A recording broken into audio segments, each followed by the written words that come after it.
ಬಾದಾಮಿಯ ಪ್ರವಾಸಿ ಮಂದಿರದಲ್ಲಿ ಜುಲೈ 3ರಂದು ಫ್ರೀಡಂ ಪಾರ್ಕ್ನಲ್ಲಿ ನಡೆಯಲಿರುವ ದಲಿತ ಜನಾಗ್ರಹ ಸಮಾವೇಶದ ಪೂರ್ವಭಾವಿಯಾಗಿ ಪತ್ರಿಕಾಗೋಷ್ಠಿ ನಡೆಯಿತು. ಜಿಲ್ಲಾ ಸಂಚಾಲಕರಾದ ಯುವರಾಜ್ ಬಂಡಿ ಮಾಧ್ಯಮಗಳ ಜೊತೆ ಮಾತನಾಡಿದರು. ಇದೇ ಸಂದರ್ಭದಲ್ಲಿ ಮುಖಂಡರಾದ ರವಿ ಅಬ್ಬಿಗೇರಿ, ಉಲಗಪ್ಪ ಒಡ್ಡರ, ಪ್ರಕಾಶ್ ಎಲ್ಎಚ್, ನಿತಿನ್ ಒಸ್ಮನಿ, ಪರಶುರಾಮ್ ಭಜಂತ್ರಿ, ವೆಂಕಟೇಶ್ ಒಡ್ಡರ, ಕುಮಾರ್ ನಾಯ್ಕರ್ ಹಾಜರಿದ್ದರು. ವರದಿ ರಾಜೇಶ್ ಎಸ್ ದೇಸಾಯಿ, ಬಾಗಲಕೋಟೆ. ಹಿಂದೆ ಜುಲೈ 3, 2024 ಶುಕ್ರವಾರ ಮಧ್ಯಾಹ್ನ 12 ಗಂಟೆಗೆ ಸ್ವಾತಂತ್ರ್ಯ ಉದ್ಯಾನವನ ಫ್ರೀಡಂ ಪಾರ್ಕ್ನಲ್ಲಿ ಬೆಂಗಳೂರಿನಲ್ಲಿ ಇರುತ್ತದೆ. ಭೂಮಿ ವಸತಿ ಬ್ಯಾಕ್ಲಾಗ್ ಉದ್ಯೋಗ ನೇಮಕಾತಿ ವಿಶೇಷ ಘಟಕ ಯೋಜನೆಗಳಿಗೆ ಏಕಾಂಶ ನಿಧಿಗಾಗಿ 10 ಅರ್ಜಿಗಳು ಇರುತ್ತವೆ. ನಮ್ಮ ಈ ಹೋರಾಟದಲ್ಲಿ ಬಾಗಲಕೋಟೆ ಜಿಲ್ಲೆ ವತಿಯಿಂದ ಬಾದಾಮಿ ತಾಲೂಕು ಮತ್ತು ಬಾಗಲಕೋಟೆ ಜಿಲ್ಲೆ ಬರ್ತಕ್ಕಂಥ ಎಲ್ಲ ತಾಲೂಕಿನ ಪದಾಧಿಕಾರಿಗಳು ಹಾಗೂ ಕಾರ್ಯಕರ್ತರು, ದಲಿತ ಸಂಘಟನೆಗಳ ಕಾರ್ಯಕರ್ತರು ಹಾಗೂ ಎಲ್ಲ ಜನರು ಪಾಲ್ಗೊಳ್ಳಬೇಕಾಗಿ ಈ ಪತ್ರಿಕಾ ಮುಖಾಂತರ ತಿಳಿದುಕೊಳ್ತೀವಿ. ಈ ದಲಿತ ಜನಗ್ರಹ ಸಮಾವೇಶದ ಕುರಿತು ಜಿಲ್ಲಾಧ್ಯಕ್ಷರಾದ ಯುವರಾಜ್ ಬಂಡಿಯವರು ಒಂದೆರಡು ಮಾತಾಡಬೇಕು. ಎಲ್ಲ ಮಾಧ್ಯಮದ ಸ್ನೇಹಿತರಿಗೆ ಸ್ವಾಗತವನ್ನು ಕೋರ್ತಾ, ಇವತ್ತೇನು ಬಾದಾಮಿಯ ಒಂದು ಐಬಿಯಲ್ಲಿ ಈ ಒಂದು ಪತ್ರಿಕಾಗೋಷ್ಠಿಯನ್ನು ನಾವು ಏರ್ಪಾಡು ಮಾಡಿದ್ದೇವೆ. ಇದರ ಕಾರಣ ಏನಪ್ಪ ಅಂತಂದ್ರೆ, ಜುಲೈ 3ನೇ ತಾರೀಕು ಶುಕ್ರವಾರದಂದು ಬೆಂಗಳೂರಿನ ಫ್ರೀಡಂ ಪಾರ್ಕ್ನಲ್ಲಿ ಕರ್ನಾಟಕ ದಲಿತ ಸಂಘರ್ಷ ಸಮಿತಿ ಅಂಬೇಡ್ಕರ್ ವಾದ ನಮ್ಮ ಅವಳಿ ಶಂಕರ್ ಅವರ ನೇತೃತ್ವದಲ್ಲಿ ದಲಿತ ಜನಾಗ್ರಹ ಸಮಾವೇಶವನ್ನು ಹಮ್ಮಿಕೊಂಡಿದ್ದು, ಈ ಒಂದು ಸಮಾವೇಶದ ಉದ್ದೇಶ ಏನಪ್ಪಾ ಅಂತಂದ್ರೆ, ರಾಜ್ಯದಲ್ಲಿರ್ತಕ್ಕಂಥ ಪರಿಶಿಷ್ಟ ಜಾತಿ, ಪರಿಶಿಷ್ಟ ಪಂಗಡ, ಹಿಂದುಳಿದ ಮತ್ತು ಅಲ್ಪಸಂಖ್ಯಾತರಿಗೆ ಭೂಮಿ, ವಸತಿ, ಅವರಿಗೆ ಬ್ಯಾಕ್ಲಾಗ್ ಉದ್ಯೋಗ ನೇಮಕಾತಿ ಮಾಡಬೇಕು. ಮತ್ತು ಇದೇನು ಸರ್ಕಾರ SCP TSP ಯೋಜನೆಯನ್ನು ತಂದಿದೆ, ಆ ಅನುದಾನವನ್ನು ಸದ್ಬಳಕೆ ಮಾಡುವ ಮೂಲಕ ಅದನ್ನು ಏನಪ್ಪ ಅಂತಂದ್ರೆ ಆ ಒಂದು ಯೋಜನೆಯನ್ನು ಪರಿಪೂರ್ಣವಾಗಿ ಏನಪ್ಪ ಅಂತಂದ್ರೆ ಅದನ್ನು ಇಂಪ್ಲಿಮೆಂಟ್ ಮಾಡಬೇಕಂತಕ್ಕಂಥ ಒಂದು ಉದ್ದೇಶವನ್ನು, ಆಗ್ರಹವನ್ನು ಇಟ್ಕೊಂಡು ನಾವೇನಂದ್ರೆ ಫ್ರೀಡಂ ಪಾರ್ಕ್ನಲ್ಲಿ ಒಂದು ದೊಡ್ಡ ಸುಮಾರು ಒಂದು 10 ರಿಂದ 20 ಸಾವಿರ ಜನ ಸೇರುವ ಮೂಲಕ ಸರ್ಕಾರಕ್ಕೆ ಒಂದು ಆಗ್ರಹವನ್ನು ಮಾಡ್ತಾ ಇದ್ದೇವೆ.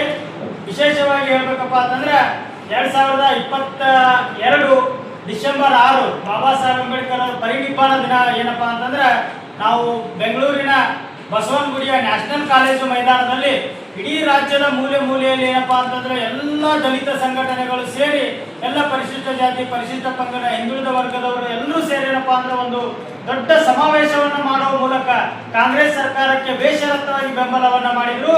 ಆ ಒಂದು ಸಮಾವೇಶದಲ್ಲಿ ತೆಗೆದುಕೊಂಡ ನಿರ್ಣಯದಂತೆ ಇಡೀ ರಾಜ್ಯದಲ್ಲಿ 2023ರಲ್ಲಿ ದಲಿತ ಸಂಘಟನೆಯ ಪದಾಧಿಕಾರಿಗಳು ಎಲ್ಲರೂ ಏನಪ್ಪಾ ಅಂದ್ರೆ ಇಡೀ ರಾಜ್ಯದ ಮೂಲೆ ಮೂಲೆಯಲ್ಲಿ ಕೆಲಸ ಮಾಡುವ ಮೂಲಕ ಇವತ್ತೇನು 2023ರಲ್ಲಿ ಕಾಂಗ್ರೆಸ್ ಸರ್ಕಾರ ಆಡಳಿತಕ್ಕೆ ಬಂತು, ಅಲ್ಲಿ ಎಲ್ಲರೂ ಕೆಲಸ ಮಾಡುವುದ ಪರಿಣಾಮವಾಗಿ ದಲಿತ ಸಂಘಟನೆಗಳು ಯಾವುದೇ ಒಂದು ರಾಜಕೀಯ ಲಾಭವನ್ನು ಅಪೇಕ್ಷೆ ಮಾಡದೆ ಬೇಷರತ್ತಾಗಿ ಇವತ್ತು ಕೆಲಸ ಮಾಡುವ, ಪ್ರಾಮಾಣಿಕವಾಗಿ ಕೆಲಸ ಮಾಡುವ ಮೂಲಕವೇನಪ್ಪಾ ಅಂತಂದ್ರೆ 2023ರಲ್ಲಿ ಕಾಂಗ್ರೆಸ್ ಸರ್ಕಾರ ಬರ್ಲಿಕ್ಕೆ ಏನಪ್ಪಾ ಅಂತಂದ್ರೆ ಅವಕಾಶ ಮಾಡಿಕೊಡ್ತು.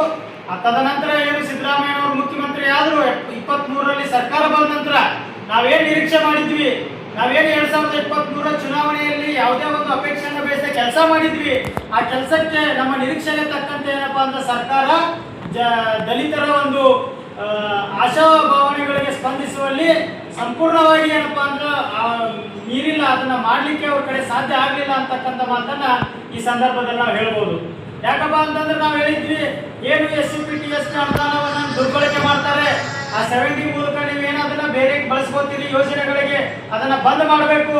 ಯಾವ ಅಧಿಕಾರಿಗಳು ಅದನ್ನ ದುರುಪಯೋಗ ಪಡಿಸ್ಕೊತಾರೆ, prevention of the SC/ST atrocity ಮೂಲಕ ಅವ್ರ ಮೇಲೆ ಕ್ರಿಮಿನಲ್ ಪ್ರಕರಣ ದಾಖಲು ಮಾಡಬೇಕು, ಅವ್ರನ್ನ ಅಮಾನತ್ ಮಾಡ್ಬೇಕಂತಕ್ಕಂಥ ಬೇಡಿಕೆಯನ್ನು ನಾವೇನಪ್ಪಾ ಅಂತಂದ್ರೆ ಈ ಸರ್ಕಾರದ ಮುಂದಿಟ್ಟಿದ್ವಿ. ಅದಾದ ನಂತರ DCRE ಏನ್ CRCL ಇರ್ತದ, ಅವ್ರಿಗೊಂದು ಪೊಲೀಸ್ ಠಾಣೆ ನೇಮಕ ಮಾಡ್ಬೇಕಂತಕ್ಕಂಥದ್ದನ್ನ ಒತ್ತಾಯ ಮಾಡಿದ್ವಿ.